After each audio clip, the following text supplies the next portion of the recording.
The great hall of the Kytherian Military Academy was filled with young warriors.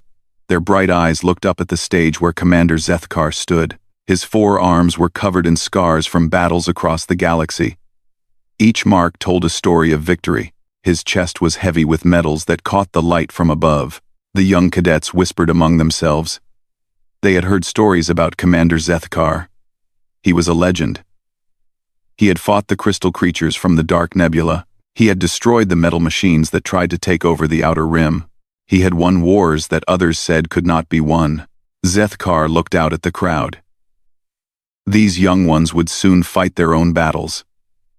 They needed to know the truth about war. They needed to understand that winning was not always about having the best weapons or the strongest ships. "You want to hear about glory," Zethkar said. His voice was deep and carried across the hall. "You want to know what makes a great warrior?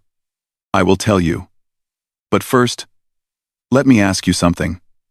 What do you see when you look at me?" A young cadet in the front row raised her hand. "I see a hero, sir. I see someone who has never lost a battle." Zethkar's mandibles clicked. It was not quite a laugh, but close. "Never lost? Look closer, young one."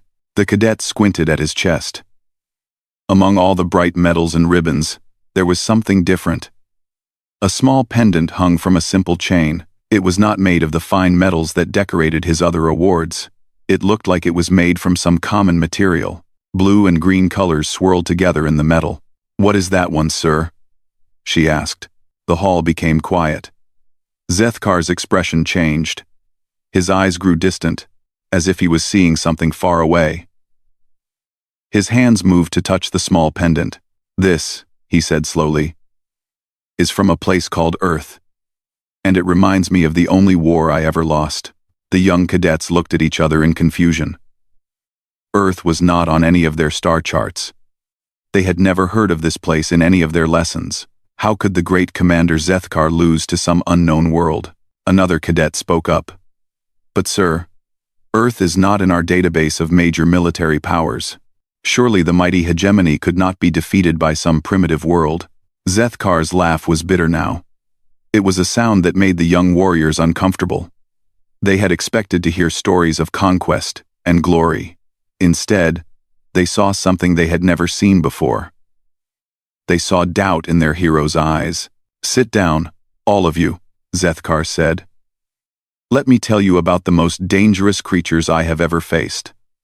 Let me tell you why the great expansion of our hegemony stopped at a small blue and green planet in the Orion Arm." The cadets sat quickly. The hall was so quiet they could hear the hum of the lights above them. 20 cycles ago, I was young like you," Zethkar began.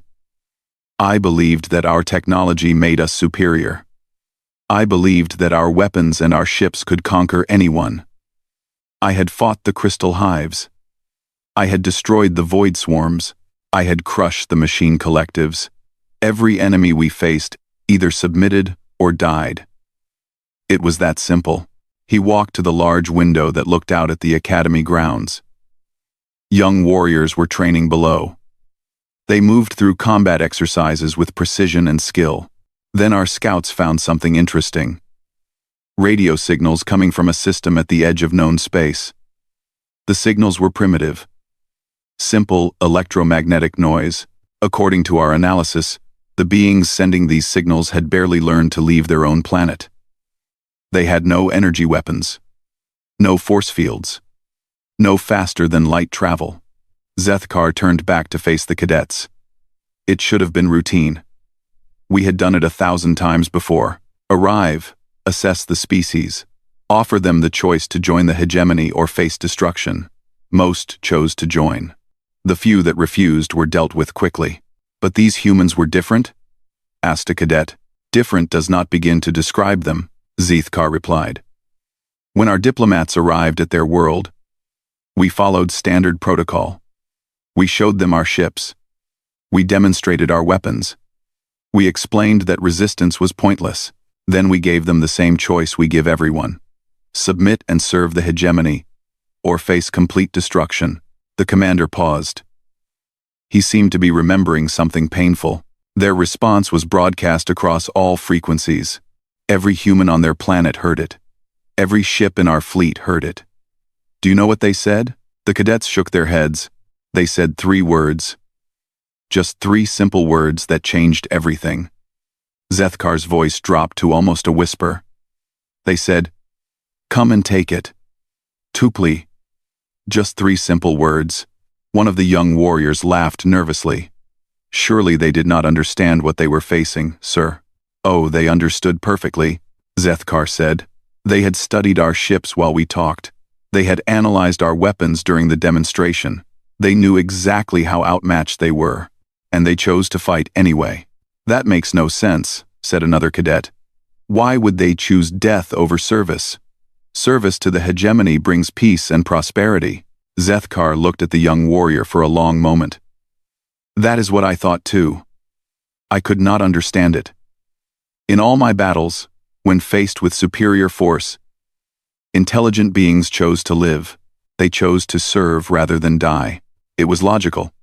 It was reasonable. He touched the pendant again. But humans are not logical. They are not reasonable. They are something far more dangerous. They are stubborn. Stubborn. Sir? Stubborn enough to fight when they cannot win. Stubborn enough to die for ideas instead of living for comfort. Stubborn enough to make you question everything you believe about war and conquest. The hall remained silent. The young cadets were beginning to understand that this story would not be like the others they had heard. This would not be a tale of quick victory and enemy submission. The war that followed, Zethkar continued, taught me that there are things more powerful than weapons. There are forces stronger than the biggest ships. And there are enemies you cannot defeat, no matter how advanced your technology might be. He walked back to center stage. Tomorrow, I will tell you about what happened when we tried to take their world. Tonight, go to your quarters and think about this. What would you do if someone came to your world and demanded you kneel? What choice would you make? The next morning, the young cadets gathered again in the Great Hall. They had spent the night thinking about Commander Zethkar's question. What would they do if someone demanded they kneel? Most had convinced themselves they would make the smart choice. They would live to fight another day. Zethkar entered the hall and walked to the center of the stage. He did not speak right away. Instead, he activated a hologram projector. Images appeared in the air above the cadets. They showed a small blue and green planet surrounded by one large moon and several small space stations. This is Earth, Zethkar said. When our scout ships first arrived in their system, we expected a simple operation. Our intelligence reports said the humans had only recently developed nuclear power.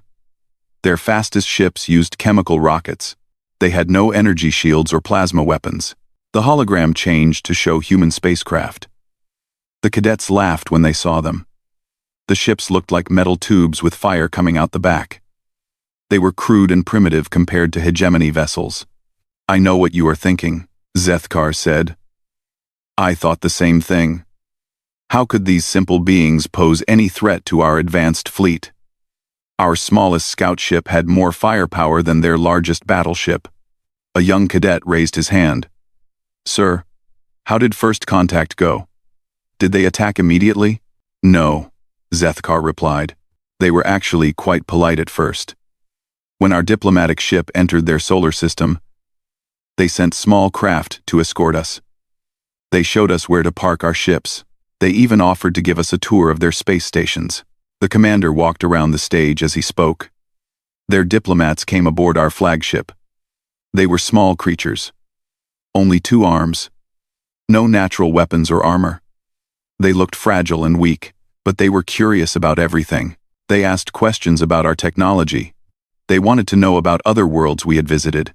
Did you tell them? Asked a cadet. Of course. It was standard procedure. We showed them recordings of other species that had joined the hegemony. We explained how much better their lives became after they stopped fighting and started working together with us. We thought they would be impressed. 1. Zethkar activated another hologram. This one showed the meeting between human diplomats and hegemony officers. The humans appeared tiny next to the towering alien warriors. The head human diplomat was a female named Sarah Martinez. She listened to everything we said. She asked good questions about how the hegemony worked. She seemed very interested in our methods of governing conquered worlds. That sounds promising, sir. I thought so too. Then I made the formal offer. I explained that Earth had two choices. They could join the hegemony peacefully and enjoy the protection and benefits of our civilization, or they could resist and face the consequences. The hologram showed Martinez nodding politely as she listened. What did she say? Sir? She asked for time to discuss it with her people. This was normal. Most species needed time to make such an important decision. I gave them one full rotation of their planet to decide. Zethkar paused and looked out at the young faces watching him. That night, something strange happened. Instead of just contacting their leaders, the humans broadcast our offer to everyone on their planet. Every human heard about our ultimatum. Every human learned about the choice they faced. Why would they do that? A cadet asked. I asked the same question. In every other conquest, the leaders made the decision for their people. It was more efficient, less complicated, but humans did something different. They voted. The word voted seemed foreign to the young warriors. The hegemony was ruled by strength and wisdom from above. Common people did not make decisions about war and peace. Over 4 billion humans participated in this vote. Zethkar continued. They debated in their information networks. They argued in their public spaces. Some wanted to accept our offer. They said fighting was pointless and would only bring suffering. Those were the smart ones, said a cadet. Perhaps. But they were outnumbered. The majority chose to fight, not because they thought they could win, but because they refused to surrender their freedom without trying to defend it. Zethkar activated a new hologram. It showed the human diplomat Martinez, returning to the hegemony flagship. She looked calm and determined. When Martinez came back the next day, I expected her to announce Earth's surrender. Instead, she delivered a message that had been voted on by billions of her people. What was the message? She said that humanity appreciated our offer, but they had decided to decline. Then she said something that I will never forget. She said, "We know you can destroy us. We know we cannot win a military victory against you, but we have something you do not understand. We have the right to choose our own path, even if that path leads to death." The cadets looked confused. One of them spoke up. "But sir, rights are given by those in power. If the hegemony had the power, then the humans had no rights except what we chose to give them." Zethkar smiled sadly. That is what I told her. I explained that rights come from strength. The strong decide what the weak can and cannot do. This is the natural order. How did she respond? She looked at me with those strange human eyes and said, "Rights are not given by others. They are taken by those brave enough to fight for them. We are taking ours now." The hologram changed to show what happened next. Human ships began moving into defensive positions around their planet. They were tiny compared to the hegemony fleet, but they did not run or hide. I gave them one more chance, Zethkar said. I demonstrated our weapons by destroying one of their abandoned space stations. The blast was visible from their planet. Surely this would make them reconsider. Did it work? No. Instead, they sent a message to our entire fleet. Every ship received it at the same time. It was broadcast on all frequencies, so every being in the system could hear it. Zethkar touched the small pendant on his chest. The message was simple. Just 3 words that would haunt me for the rest of my life. Come and take it. That was when you realized they meant to fight seriously?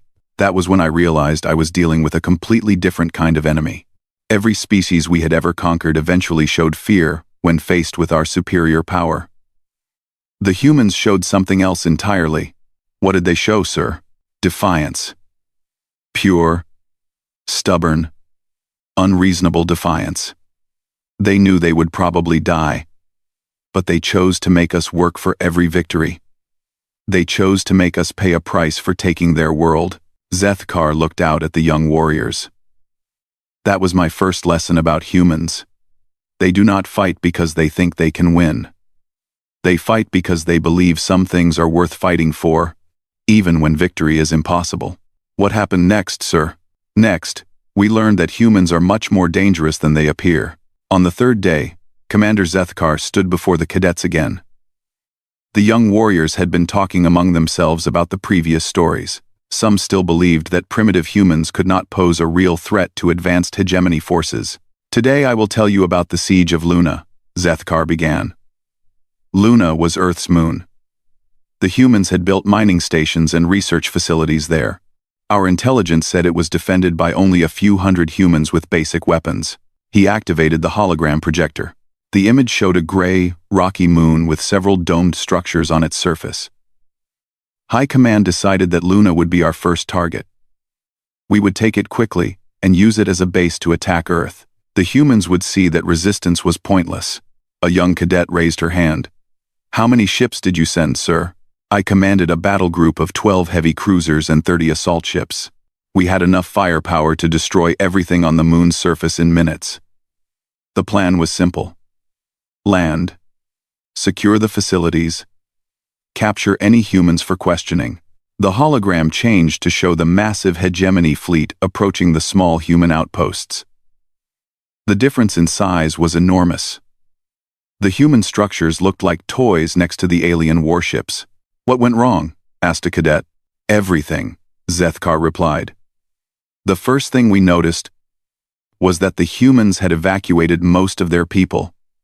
Only essential personnel remained. This confused us. Why leave defenders behind if you are not going to defend properly? Maybe they were planning to surrender? That is what I thought. When we landed our troops, we expected the humans to come out with their hands raised. Instead, they sent us a message. What did they say? They said, "Welcome to Luna. We hope you enjoy your stay. Please mind the renovations." Zethkar's expression grew dark. We had no idea what they meant by renovations. The hologram showed hegemony soldiers entering the human facilities. They moved in perfect formation, expecting to find scared civilians hiding in corners. The first team entered the main mining complex. It was quiet. Too quiet. They found evidence that humans had been there recently. Meals half finished. Equipment still running. But no people. Where were the humans hiding? That was the question. Our sensors showed life signs scattered throughout the facility. But we could not find them. The teams spread out to search every room, every corridor, every storage area. Zethkar walked across the stage as he spoke. That was when the renovations started. The humans had spent days preparing for our arrival. They had turned their own home into a trap. The hologram showed what happened next. Hegemony soldiers entered a large room. Suddenly, the floor collapsed. Some warriors fell into a pit lined with sharp metal spikes. Others were caught in nets that dropped from the ceiling. Every corridor had been changed. Walls had been moved to create dead ends. Doors had been sealed or rerouted to lead to empty rooms. The humans had turned a simple mining facility into a maze. But surely your troops could adapt, sir. We tried. We sent in combat engineers to clear the obstacles. But as soon as they fixed one problem, another would appear. Walls that had been clear became blocked. Passages that were safe suddenly became dangerous. The young cadets watched the hologram in fascination. They saw hegemony soldiers, trained for combat across the galaxy, being frustrated by simple human tricks. How were they doing this? Asked a cadet. We discovered that the humans had taken control of the facility's automated systems. They were using the maintenance robots to move walls and create new obstacles. They turned the ventilation system into a weapon by filling certain areas with sleep gas. Sleep gas? The humans did not want to kill us at first. They wanted to capture us. While our soldiers slept, human engineers would study their equipment and weapons. When the soldiers woke up, they found their gear had been taken apart and examined. Zethkar activated a new hologram. It showed a human woman working at a computer terminal. She was small and appeared fragile, but her fingers moved quickly across the controls. This is Sarah Chen. She was the chief engineer at the Luna facility. While my troops searched for hidden humans, she was controlling everything from a secret command center. Where was this command center? inside the reactor core chamber. The only way to reach it was through areas filled with deadly radiation. We could not send troops there without special protection. The hologram showed Chen surrounded by screens and controls. She was coordinating the defense of the entire facility from her dangerous hiding place. Chen was brilliant. She used the mining equipment as weapons. Excavation lasers became defensive turrets. Transport vehicles became mobile barriers. She even programmed the food dispensers to spray acid instead of meals. A young warrior laughed. Food dispensers? How dangerous could those be? When the acid hits your eyes, you realize that any tool can become a weapon in the right hands, Zethkar replied grimly.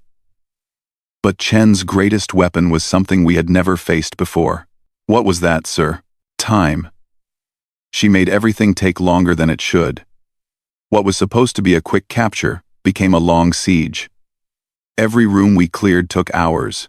Every corridor we secured required constant vigilance.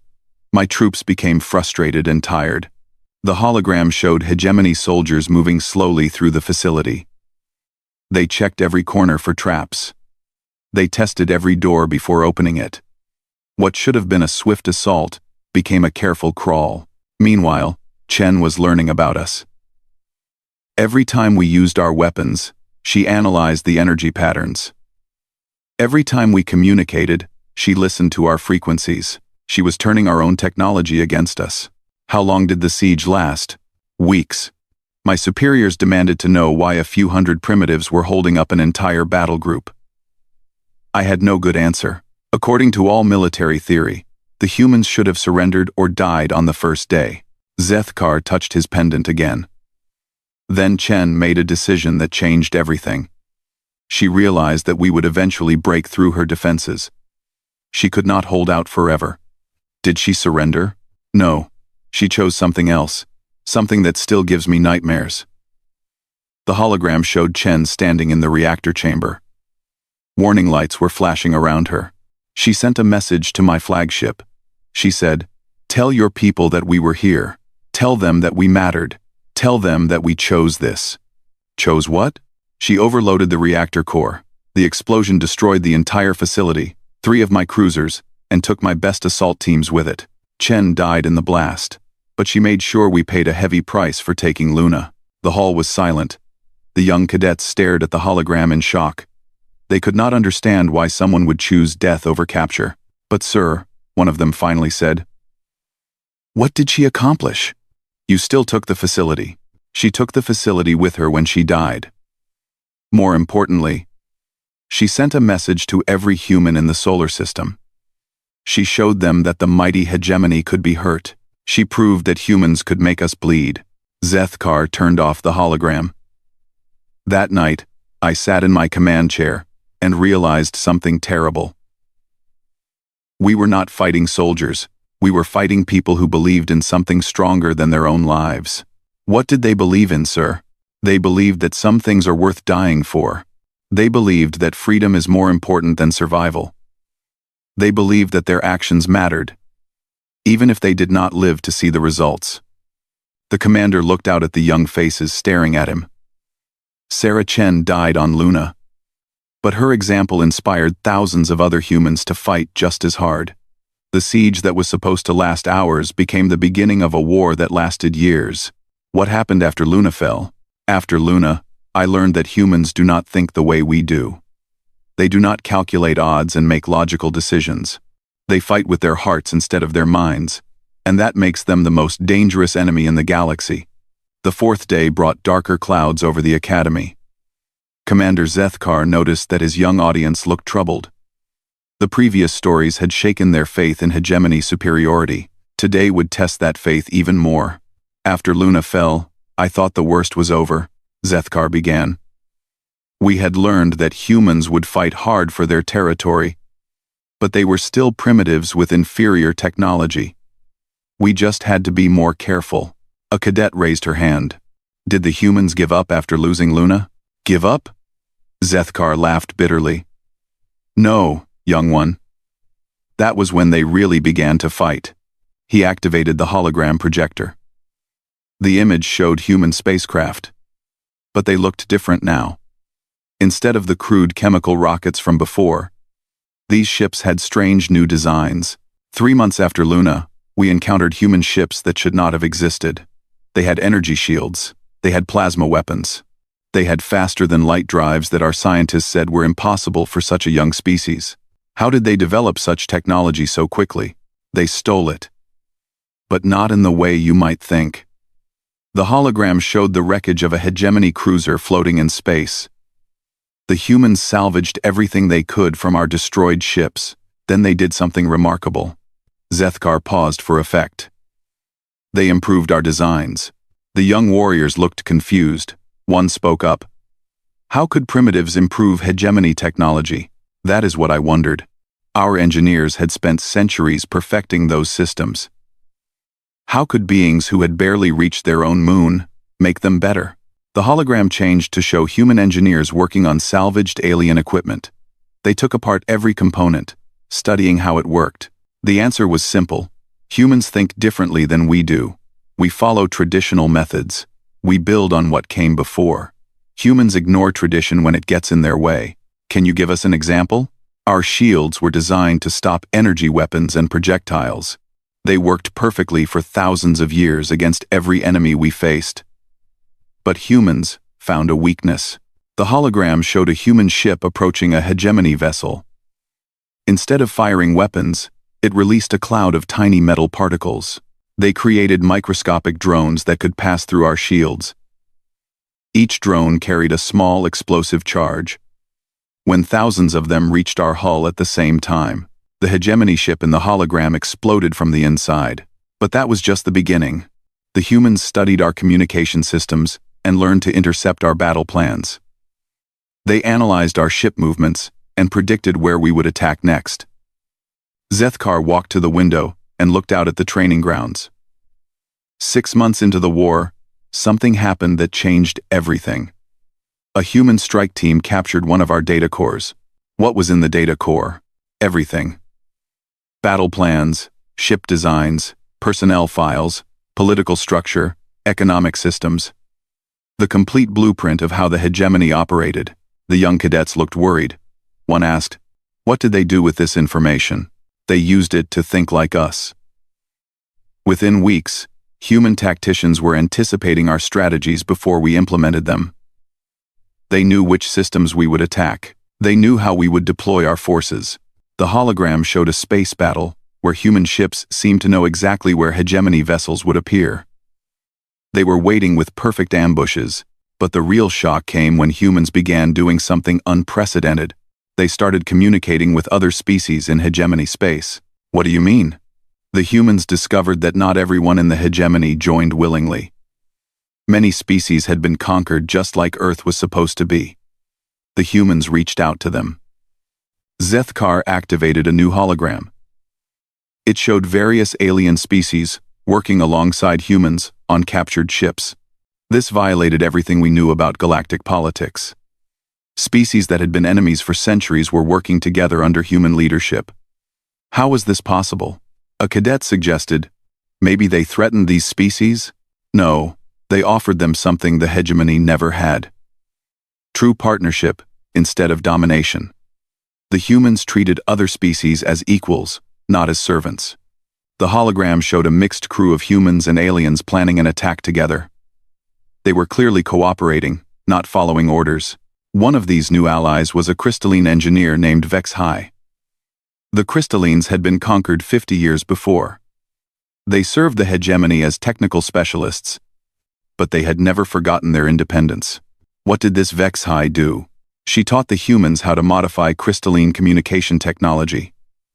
Soon, human ships could coordinate across entire star systems in real time. Our forces could not predict their movements anymore. Zethkar's expression grew darker. Then the humans recruited some of our own people. The hall became very quiet. The idea of Catherian warriors betraying the hegemony was almost unthinkable. A group of Catherian slaves who had been captured in an earlier campaign were liberated by a human raid. Instead of returning them to us, the humans offered them a choice. What choice? They could return to their slave units, or they could join the human alliance as free warriors. Most chose freedom. The hologram showed Catherian warriors fighting alongside humans against hegemony forces. It was a disturbing sight for the young cadets. These former slaves knew our tactics. They knew our weaknesses. They taught the humans how to board our ships and capture our technology. Zethkar touched his pendant again. That was how I first encountered Admiral Rodriguez. Who was Admiral Rodriguez? The human commander who captured my flagship. The hologram changed to show a woman with scarred face and determined eyes. She was smaller than the Catherian warriors around her, but she clearly commanded their respect. Rodriguez led a mixed fleet of humans, liberated slaves, and refugee species. Her ships should not have been able to coordinate effectively. Too many different technologies and combat styles, but somehow, she made it work. How? She treated everyone as an equal partner in the fight. She listened to advice from crystalline engineers, void swarm pilots, and even former hegemony officers. She combined the best ideas from every species. The hologram showed Rodriguez's fleet engaging a much larger hegemony force. Despite being outnumbered, the mixed fleet fought with perfect coordination. My ship was hit by weapons that used crystalline energy, focusing combined with human targeting computers and void swarm biotechnology. It was a combination that should have been impossible. What happened when they boarded your ship? Rodriguez herself led the boarding party. She was accompanied by a former Catherian slave who knew exactly where our command center was located. Zethkar paused and looked at his young audience. I decided to fight her personally. She was half my size and had none of my natural weapons. It should have been easy, but it was not. She had studied recordings of Catherian combat techniques. She knew how I would attack before I did it. More importantly, she fought like a human. What does that mean? It means she did not follow any rules. She used equipment from the ship as weapons. She turned my own strength against me. She fought with a determination I had never seen. The hologram showed the fight between Zethkar and Rodriguez. Despite his advantages, the human was holding her own against the alien commander. In the end, she offered me the same choice my people had offered her world: surrender or die. When I chose to fight to the death, she honored my decision. But you survived, sir. Yes, at the last moment, she chose to spare my life. She said that worthy enemies could become valuable allies. She was right. Zethkar looked out at the confused faces of his audience.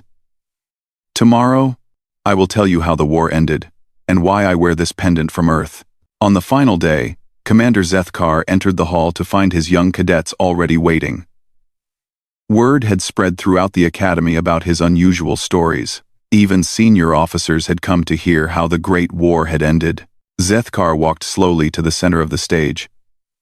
He touched the small blue and green pendant on his chest one last time before beginning his final story. When Admiral Rodriguez spared my life, I was confused and angry.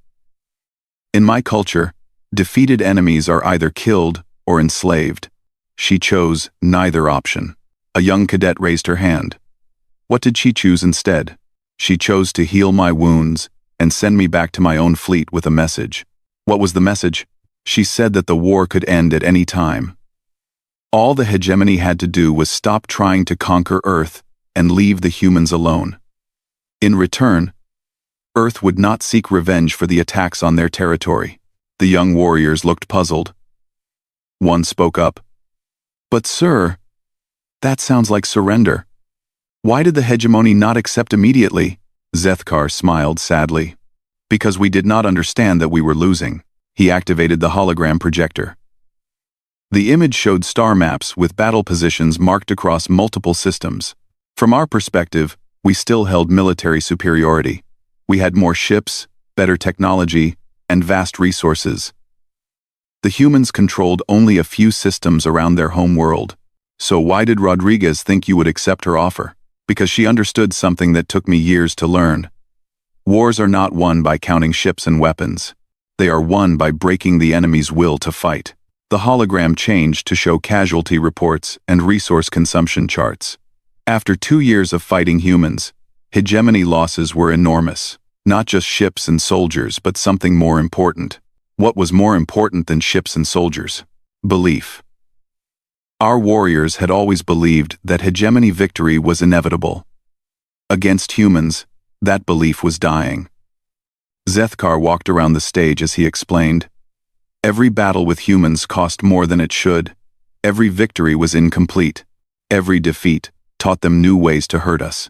But surely the hegemony could have won if they committed more resources? High Command thought so too. They sent reinforcements. They deployed newer weapons. They assigned their best commanders to the Earth campaign. The hologram showed massive hegemony fleets moving toward human space. The final assault was supposed to end the war quickly. 300 ships against maybe 50 human vessels. That should have been decisive. It was decisive, just not the way we expected. The hologram changed to show the aftermath of a great battle. Hegemony ships were scattered and broken across space. The humans had spent 2 years learning everything about us. They knew our tactics, our technology, our weaknesses, but more importantly, they had convinced dozens of other species to join their cause. A senior officer who had been listening spoke up. How many species fought alongside the humans in that final battle? 17 different civilizations. Former hegemony slaves, neutral worlds that feared conquest. Even some of our own people who had chosen freedom over servitude. The young cadets gasped. The idea of so many species working together was almost unthinkable. The humans had created something that had never existed before. A truly voluntary alliance where each species contributed their unique strengths to a common cause. How could they coordinate so many different types of ships and soldiers? Admiral Rodriguez had learned to think like each species she worked with. She used crystalline precision for planning, void swarm speed for reconnaissance, Catherian strength for assault, and human adaptability to combine everything together. The hologram showed the mixed fleet in perfect formation. Ships of completely different designs moved as one coordinated force. Our intelligence officers could not believe what they were seeing. Species that had been enemies for centuries were protecting each other in battle. Zethkar stopped walking and faced his audience directly. That was when I realized we could not win. Why, sir? Because we were not just fighting humans anymore. We were fighting an idea that was spreading across the galaxy. The idea that beings could choose cooperation over domination. But the hegemony represents order and stability.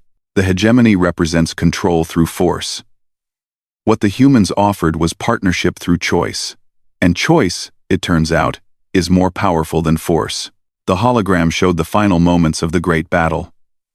Hegemony ships were retreating, while the mixed alliance fleet regrouped. After that defeat, High Command faced a terrible decision. They could escalate the war and try to destroy Earth completely. Or they could admit that conquest was no longer possible. Which did they choose? They chose to send me back to Admiral Rodriguez with an offer to negotiate. A young cadet looked confused. You, sir? Why you? Because she had spared my life. She had shown mercy to an enemy. High Command hoped that this meant humans could be reasonable. Sama. Zethkar touched his pendant again. The peace talks lasted for months. The humans made demands that seemed impossible at first. What did they demand? They wanted the release of all hegemony slaves. They wanted reparations for the damage done to Earth and Luna. They wanted a guarantee that no member of their alliance would ever be attacked again. Those are the demands of a victor, not a defeated enemy. Exactly. Because the humans had not lost. They had proven that the hegemony's way was not the only way. The hologram showed representatives from dozens of species meeting together. The final peace treaty created something new. A coalition of free worlds that chose to work together instead of being forced to serve. What happened to the hegemony's expansion? It stopped. Not because we lacked the power to continue, but because we finally faced an enemy that could not be conquered through force alone. Zethkar walked to the great window and looked out at the Academy grounds. Today, the galaxy is divided into 2 spheres of influence. The hegemony controls its traditional territory through the old methods. The human coalition grows larger each year, as more species choose freedom over security. Do you think the humans were right, sir? It was a dangerous question. Zethkar could be accused of treason for agreeing with human philosophy, but he had seen the results with his own eyes. I think the humans taught us something important. There are beings in this galaxy who will choose death before slavery. There are causes worth fighting for even when victory seems impossible. He turned back to face his young audience. Admiral Rodriguez gave me this pendant when I was released as part of the peace accords. It bears a human inscription. What does it say? For worthy enemies who became unexpected friends. He paused. She was right. I came to respect the humans more than any enemy I had ever fought. A messenger suddenly entered the hall and whispered something to Commander Zethkar. His expression changed as he listened. What news do you bring? Asked a senior officer. A hegemony fleet has encountered humans again. But this time, the humans are coming to help us. The hall erupted in surprised murmurs. Help us with what? A Catherian colony on the Outer Rim is under attack by space pirates. The colonial government requested aid from both the hegemony and the human coalition. And the humans responded? They arrived first. Human ships are currently defending Catherian civilians against raiders who would enslave them. Zethkar smiled for the first time since beginning his stories. Do you see?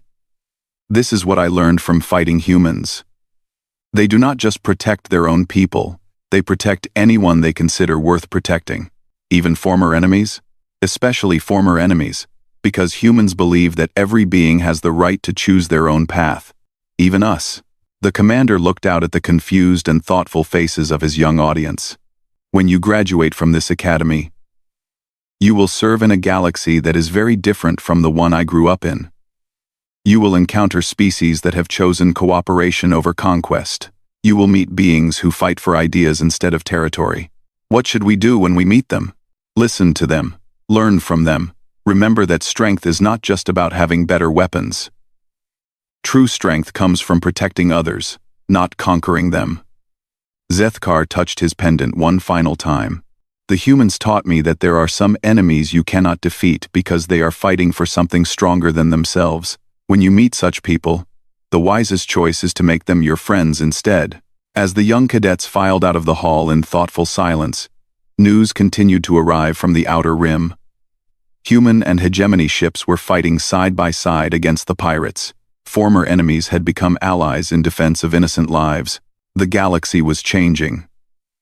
And perhaps, Commander Zethkar thought, it was changing for the better.